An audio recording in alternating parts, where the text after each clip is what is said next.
তো ট্রাইসেপের একটা খুব সিম্পল একটা ওয়ার্কআউট, ক্যাবল পুল ডাউন।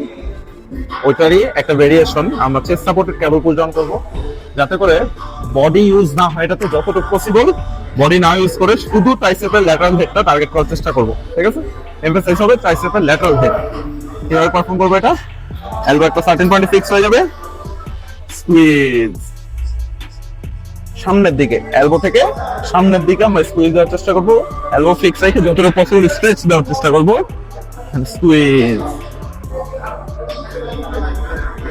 এখানে বডি সুইং ইউজ করে চিপ থ্রাস্ট বের করার কোনো ওয়ে নাই, সম্পূর্ণ ট্রাইসেপের ল্যাটারাল হেড এমফাসাইজ হবে।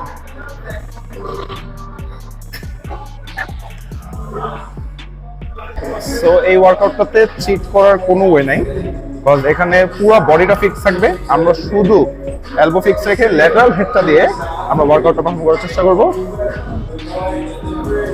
যতটুকু পসিবল হাতটাকে স্টেবল রাখার চেষ্টা করব।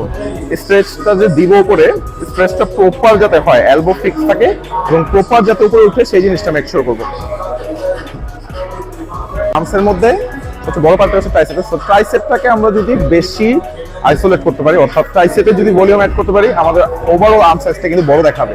সো বাইসেপে যায় হাজার হাজার রেস্ট পারফর্ম না করে দেখা যায় বেশিরভাগ মানুষ করে আপনার 6 থেকে 7টা আইটেম ধরে, পিকচার কাল মারতেছে, হ্যামার কাল মারতেছে, এবং অনেকগুলো আইটেম একসাথে অ্যাড করে জাং ভলিউম করে ফেলে, অনেক বড় ভলিউম করে ফেলে।